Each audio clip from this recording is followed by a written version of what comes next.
Hello అందరికీ శుభోదయం. అందరు ఎలా ఉన్నారు? బాగున్నారా? నేనైతే చాలా బాగున్నాను. మీరు ఎలా ఉన్నారో కింద కామెంట్ సెక్షన్లో తెలియజేయండి. సో అయితే థంబ్నెయిల్ చూసి మీకు టాపిక్ ఏంటో అర్థమైంది కదా. చాలా ఇంపార్టెంట్ టాపిక్ని డిస్కస్ చేద్దాం. అదేంటంటే 90% ఆఫ్ ద పీపుల్లో మోస్ట్ కామన్గా మనం చూసే సిమ్టమ్ చెస్ట్ పెయిన్ అనమాట. సో ఇక్కడ మనకి 2 కేటగిరీ ఆఫ్ పీపుల్ ఉంటారు. ఒకళ్ళు ఏంటంటే హార్ట్కి ఏదైనా చెస్ట్లో పెయిన్ వస్తే అమ్మో నాకు హార్ట్ అటాక్ వచ్చేస్తుంది, నా హార్ట్లో ఏదో ప్రాబ్లం ఉందని కంగారు పడేవాళ్ళు ఒక కేటగిరీ ఉంటారు.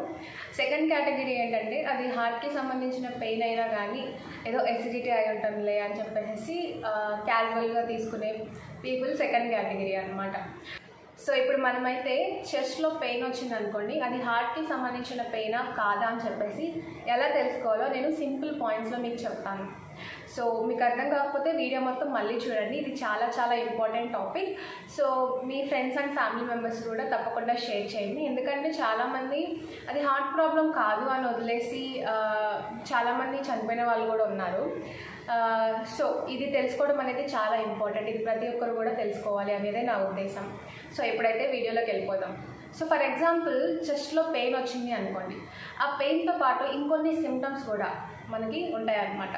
ఫర్ ఎగ్జాంపుల్ హార్ట్కి సంబంధించిన పెయిన్ ఎలా ఉంటుంది అంటే అది చెస్ట్ మొత్తం కూడా మనకి డిస్కంఫర్ట్గా ఫీల్ అవుతాం. ఫర్ ఎగ్జాంపుల్ ఒక ఏనుగు ఉందనుకోండి, ఏనుగు వచ్చేసి మన చెస్ట్ మీద కూర్చున్నట్లు అంటే అంత బరువుగా అనిపిస్తుంది అనమాట, అంత డిస్కంఫర్ట్గా. ఆ పెయిన్ ఎలా ఉంటుందంటే ఇంతకుముందు లైఫ్లో ఎప్పుడు కూడా మనం అంత పెయిన్ భరించున్నాం, అంత పెయిన్గా మనకి అనిపిస్తుంది. ఇది మోస్ట్లీ సెంటర్లో ఆర్ లెఫ్ట్ సైడ్కి పెయిన్ అనేది రావడం జరుగుతుంది అనమాట, హార్ట్కి సంబంధించిన పెయిన్. సో ఇది ఇలా ఉంటే వేరే ఆర్గాన్కి సంబంధించి కానీ లేదా మజిల్కి సంబంధించి కానీ బోన్కి సంబంధించిన కానీ పెయిన్ వస్తుంది అనుకుందాం. సో ఆ పెయిన్ ఎలా ఉంటుందంటే లోకలైజ్డ్ పెయిన్ అనమాట. సో ఫర్ ఎగ్జాంపుల్ ఎక్కడ పెయిన్ వస్తుందంటే ఎగ్జాక్ట్గా ఇక్కడ వస్తుంది అని లోకలైజ్ చేయగలిగిన పెయిన్. హార్ట్ పెయిన్లో అలా ఉండదు. మనకు కరెక్ట్గా ఎక్కడ పెయిన్ వస్తుంది అనేది మనం లోకలైజ్ చేయలేము. అదంతా డిఫ్యూజ్ అయిపోయి ఉంటుంది, అంటే మొత్తం అనిపిస్తుంది అనమాట, బరువుగా డిస్కంఫర్ట్గా బాగా పెయిన్గా అనిపిస్తుంది. ఎగ్జాక్ట్గా ఎక్కడ వస్తుందంటే హార్ట్ పెయిన్లో మనం చెప్పలేము. బట్ వేరే పెయిన్ అయితే ఎగ్జాక్ట్గా మనం దాన్ని లొకేట్ చేయగలం అనమాట. అది first difference. So second difference ఏంటంటే హార్ట్ పెయిన్ వచ్చినప్పుడు అది రేడియేట్ అవుతుంది. అది షోల్డర్స్కి, మన ఆర్మ్స్కి అంటే మన చేతులకి, మన భుజాలకి, మెడకి, అలాగే జాకి, ఈ మొత్తానికి కూడా బ్యాక్కి, ఇది మొత్తానికి కూడా రేడియేట్ అవుతుంది అనమాట. అంటే హార్ట్ నుంచి మొత్తానికి కూడా పెయిన్ అనేది పాకడం జరుగుతుంది. సో నార్మల్ చెస్ట్ పెయిన్ అనుకోండి, దాంట్లో రేడియేట్ అవ్వదు అనమాట. ఫర్ ఎగ్జాంపుల్ మీకు నార్మల్గా ఎక్కడైతే మీరు పెయిన్ ఉందని లొకేట్ చేయగలిగి అండ్ ఆల్సో అది షోల్డర్కి, భుజాలకు కూడా వెళ్తుంది అని అనుకుందాం.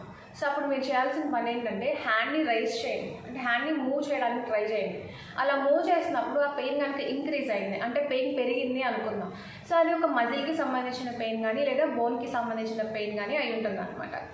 సో ఇది సెకండ్ డిఫరెన్స్, గుర్తుపెట్టుకోండి. ఒకవేళ హార్ట్కి సంబంధించిన పెయిన్ అయితే అది ఎగ్జాక్ట్గా ఎక్కడుందో మనం గుర్తుపట్టలేము. ఇది మొత్తం కూడా పెయిన్ చాలా డిస్కంఫర్ట్గా, చాలా బరువు పెట్టినట్టుగా, మన గుండెల మీద చాలా బరువు పెట్టినట్టుగా మనకు అనిపిస్తూ ఉంటుంది. అలాగే అది మన భుజాలకి, మన చేతులకి, మోస్ట్ కామన్గా ఎక్కువ కేసెస్లో ఎడమవైపు చేతికి, ఎడమవైపు భుజాలకి అది రేడియేట్ అవుతుంటుంది అనమాట.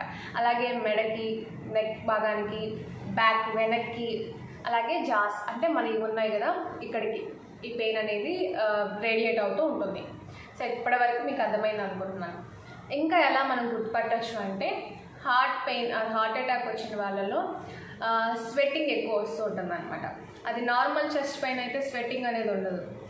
ఓన్లీ హార్ట్కి సంబంధించిన పెయిన్ అయితేనే స్వెట్టింగ్ అనేది ఉంటుంది.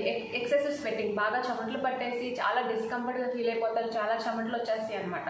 కొంతమందిలో అయితే షార్ట్నెస్ ఆఫ్ బ్రెత్ అంటే ఊపిరి ఆడకపోవడం, అండ్ కొంతమంది అయితే అన్కాన్షియస్ అయిపోతారు అనమాట. కొంతమంది కళ్ళు తిరిగిపోతున్నట్లు ఉంటుంది, కొంతమంది పడిపోయి అన్కాన్షియస్ అయిపోతారు, మన కాన్షియస్లో ఉంటారు అనమాట, లేపినా లేవరు అనమాట. ఇలా జరిగితే అది హార్ట్కి సంబంధించింది అనమాట. హార్ట్ అటాక్ ఆర్ హార్ట్కి సంబంధించిన పెయిన్ అండ్ సిమ్టమ్స్ అనమాట ఇవి. అదే నార్మల్ చెస్ట్ పెయిన్లో అలా ఏమి ఉండదు. ఒకసారి నార్మల్ చెస్ట్ పెయిన్ ఒక సెకండ్ అలా వచ్చి అలా పోతూ ఉంటుంది, అది హార్ట్కి సంబంధించిన పెయిన్ కాదనమాట. అండ్ ఇది కొన్ని సెకండ్స్ ఉండొచ్చు లేదా ఫ్యూ అవర్స్ ఆర్ డే మొత్తం కూడా ఒకసారి ఉండే అవకాశం ఉంటుంది చెస్ట్ పెయిన్. హార్ట్కి సంబంధించిన పెయిన్ 2 to 3 minutes నుంచి కొన్ని గంటల వరకు ఉంటుందన్నమాట. సో హార్ట్కి సంబంధించిన పెయిన్ ఏమవుతుందంటే ఆ ఇంటెన్సిటీ అనేది పెరుగుతూ ఉంటుంది. బట్ నార్మల్ చెస్ట్ పెయిన్ ఎలా ఉంటుందంటే ఆ ఇంటెన్సిటీ అనేది కాన్స్టాంట్గా అంటే సేమ్ పెయిన్ ఉంటుందన్నమాట. లైక్ కాకపోతే ఏమవుతుందంటే మనం బ్రీత్స్ తీసుకున్నప్పుడు ఆ పెయిన్ అనేది ఇంక్రీజ్ అవ్వడం, లేదా నడుస్తున్నప్పుడు ఆ పెయిన్ అనేది ఇంక్రీజ్ అవ్వడం అలా జరుగుతుంది. కానీ నార్మల్గా అయితే ఆ పెయిన్ అనేది ఎన్ని గంటలు వచ్చినా అది కాన్స్టాంట్గా ఒకటే పెయిన్ ఉంటుంది. But heart attack or heart pain ఎలా ఉంటుందంటే, హార్ట్కి సంబంధించిన పెయిన్ ఎలా ఉంటుందంటే అది కాన్స్టాంట్గా పెరుగుతూ ఉంటుంది, ఇంకా తట్టుకోలేనంతగా పెరుగుతూ ఉంటుంది అనమాట. సో ఇది డిఫరెన్స్. ఫర్ ఎగ్జాంపుల్ మీరు నడుస్తూ ఉన్నారు అనుకుందాం. నడుస్తూ ఉన్నప్పుడు హార్ట్లో సడన్గా మీకు చోకింగ్ పెయిన్ వచ్చింది, హార్ట్లో సడన్గా పెయిన్ వచ్చింది, మీరు ఆగిపోయారు, నడవడం ఆపేశారు. ఆపినప్పుడు అది తగ్గిపోయింది. మళ్ళీ మీరు నడుస్తుంటే మళ్ళీ పెయిన్ వస్తుంది, మళ్ళీ ఆగితే మళ్ళీ తగ్గిపోయింది. సో ఇలా వచ్చిన వాళ్ళు ఖచ్చితంగా డాక్టర్ దగ్గరికి వెళ్ళాలి. వెళ్తే వాళ్ళు టీఎంటీ టెస్ట్ అనేది చేస్తారనమాట. సో ఇప్పుడు మనకి థ్రెడ్మిల్స్ ఉంటాయి కదా, మనం ఎక్సర్సైజ్ చేసి జిమ్స్లో అట్లా చూస్తూ ఉంటాం థ్రెడ్మిల్స్. ఆ థ్రెడ్మిల్ మీద మీకు వాక్ చేపిస్తూ హార్ట్కి ఇంపల్సెస్ కనెక్ట్ చేసి, లీడ్స్ కనెక్ట్ చేసి హార్ట్ ఇంపల్సెస్ని చెక్ చేస్తూ ఉంటారనమాట. సో మీరు నడిచినప్పుడు ఏ విధంగా అయితే ఉంటుందో అక్కడ ఇంపల్సెస్ రికార్డ్ అవుతాయి. సో అప్పుడు మీకు అది హార్ట్కి సంబంధించి ఆ పెయిన్ వస్తుందా, లేదా వేరే ఇంకా ఏదైనా సంబంధించి పెయిన్ వస్తుందా అని చెప్పేసి మీకు టెస్ట్ చేసి చెప్పడం జరుగుతుంది. సో మీకు ఇదంతా అర్థమైంది అని అనుకుంటున్నాను. సో ఫైనల్గా ఒకసారి ఎక్స్ప్లెయిన్ చేస్తాను. హార్ట్ పెయిన్కి ఇంకా వేరే పెయిన్కి గల డిఫరెన్స్ ఏంటి అంటే, హార్ట్ పెయిన్లో ఏమవుతుందంటే మోస్ట్లీ మనకి సెంటర్లో కానీ లెఫ్ట్ సైడ్లో కానీ రావడం జరుగుతుంది.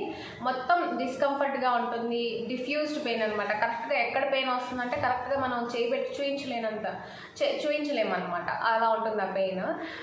ఒక బరువైన వస్తువుని తీసుకొచ్చి పెట్టినట్లుగా అనిపిస్తుంది అనమాట. అలాగే ఈ పెయిన్ ఏమవుతుందంటే బోత్ ఆర్మ్స్, రెండు ఆర్మ్స్కి అవ్వచ్చు, ఏదైనా ఒకదానికి కూడా అవ్వచ్చు. ఇట్లా షోల్డర్కి, ఇట్లా మన భుజాలకి, చేతులకి, మన నెక్కి, వెనక్కి, బ్యాక్కి, అలాగే ఈ జాస్కి రేడియేట్ అవుతూ ఉంటుందన్నమాట. అండ్ ఈ పెయిన్ అనేది ఇంక్రీజ్ అవుతుంది, అంటే టైం గడిచే కొద్దీ పెయిన్ అనేది పెరుగుతూ ఉంటుందన్నమాట. అండ్ అదేవిధంగా బాగా స్వెట్ వచ్చేస్తూ ఉంటుంది, హార్ట్ రేట్ బాగా పెరిగిపోయి అది బయటికి మనకి వినిపిస్తూ ఉంటుంది, వాటిని పాల్పిటేషన్స్ అంటారనమాట. అలాగే కొంతమందికి ఊపిరాడదు, షార్ట్నెస్ ఆఫ్ బ్రెత్. అలాగే కొంతమంది కళ్ళు తిరుగుతూ ఉంటాయి, డిజీనెస్. అండ్ అలాగే ఇంకొంతమంది అన్కాన్షియస్ అయిపోతారు, అన్కాన్షియస్ అయి పడిపోతారు అనమాట, మన కాన్షియస్లో ఉండరు, లేపినా లెగవరు. సో ఈ సిమ్టమ్స్ అన్నీ కూడా హార్ట్కి సంబంధించింది అనమాట. హార్ట్కి సంబంధించిన పెయిన్కి మనం ఏదైనా మెడిసిన్ తీసుకున్నా కానీ అది రిలీవింగ్ ఫ్యాక్టర్ ఉండదు, అది తగ్గదు, మనకి ఇన్స్టాంట్గా అది తగ్గదు. అలాగే చెస్ట్ పెయిన్ అనుకున్నాం. ఇప్పుడు చెస్ట్ పెయిన్ అనేది మనకి ఎగ్జాక్ట్గా ఒక లొకేషన్ నుంచి మనకి వస్తుందనేది మనకు తెలుస్తుంది. పర్టికులర్ నాకు ఇక్కడి నుంచి వస్తుంది, లేదా నాకు ఇక్కడి నుంచి వస్తుంది అని చెప్పేసి ఎగ్జాక్ట్గా మనం గుర్తుపట్టగలం అనమాట. అదే చెస్ట్ పెయిన్ మెయిన్గా గుర్తుపెట్టుకోండి. అండ్ ఒకవేళ అది కూడా షోల్డర్స్కి, మన భుజాలకి రేడియేట్ అవుతుంది అనుకున్నాం, అప్పుడు ఏం చేయాలి, మీరు హ్యాండ్ని మూవ్ చేయండి, పైకి కిందకి ఇలా మూవ్ చేసినప్పుడు ఏమవుతుందంటే అది పెయిన్ అనేది పెరుగుతుంది. అలా పెరిగినప్పుడు మేబీ అది మజిల్కి సంబంధించిన పెయిన్ కానీ, బోన్కి సంబంధించిన పెయిన్ కానీ అయి ఉండొచ్చు అనమాట. అలాగే ఈ పెయిన్ అనేది కాన్స్టాంట్గా, అది ఎన్ని నిమిషాలు ఉన్నా, ఎన్ని సెకండ్స్ ఉన్నా, ఎన్ని గంటలు ఉన్నా కానీ, ఆ రోజంతా ఉన్నా కానీ ఆ పెయిన్ అనేది సేమ్ మోతాదులో ఉంటుంది, పెరిగే అవకాశం ఉండదు, సేమ్ మోతాదులో ఉంటుంది. సో ఒక్కోసారి ఏమవుతుందంటే ఆ పెయిన్ ఫ్యూ సెకండ్స్ వచ్చి అలా పోతుంది అనమాట. సో అది నార్మల్ చెస్ట్ పెయిన్. ఒకవేళ మీకు వాక్ చేస్తున్నప్పుడు సడన్గా మీకు పెయిన్ అనిపించి నడవడం ఆపేసినప్పుడు ఆ పెయిన్ ఆగిపోయి, మళ్ళీ నడుస్తుంటే మళ్ళీ పెయిన్ వచ్చి మళ్ళీ ఆగితే మళ్ళీ ఆగిపోయింది, ఇలా జరిగింది అనుకుంటే సో ఇమీడియట్గా మీ డాక్టర్ దగ్గరికి వెళ్తే టీఎంటీ టెస్ట్ చేస్తారు.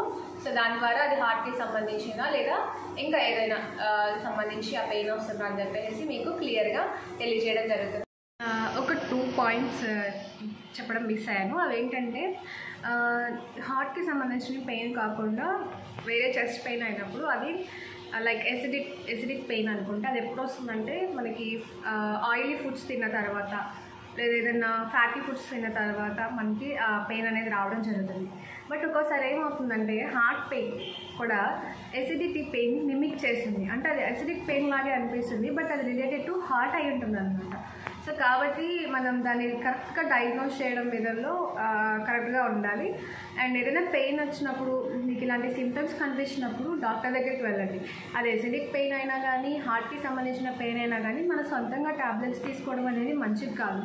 కొంతమంది ఎక్కువగా ట్యాబ్లెట్స్ తీసేసుకుంటూ ఉంటారు, దానివల్ల కిడ్నీ ప్రాబ్లమ్స్, లివర్ ప్రాబ్లమ్స్ అనేవి రావడం జరుగుతుంది.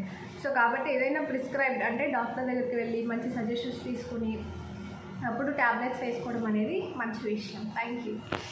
హార్ట్ పెయినా లేదా చెస్ట్ పెయినా అనేది ఎలా తెలుసుకోవాలి అనేది మీకు క్లియర్గా అర్థమైందని అయితే నేను అనుకుంటున్నాను. ఇంకా మీకు ఏమైనా డౌట్స్, ఇంకా క్లారిటీగా మీకు కావాలి అనుకుంటే మనం ఒక పేషెంట్ని తీసుకుని ఆ కేసు డిస్కస్ చేద్దాం. మీకు ఏమైనా డౌట్స్ ఉంటే కింద కమెంట్ సెక్షన్లో తెలియచేయండి. లేదా మీరేమైనా సజెస్ట్ చేయాలి అనుకుంటే పలానా టాపిక్ గురించి మాట్లాడండి, నేను సజెస్ట్ చేయాలి అనుకుంటే కింద కమెంట్ సెక్షన్లో తెలియచేయండి. అలాగే మీ ఫ్రెండ్స్ అండ్ ఫ్యామిలీ మెంబర్స్కి ఈ వీడియో తప్పకుండా షేర్ చేయండి. హార్ట్ అటాక్ అనేది మెన్స్లో మనం ఎక్కువగా చూస్తాం, మగవాళ్ళలో ఎక్కువగా చూస్తాం, ఆడవాళ్ళలో తక్కువగా చూస్తాం.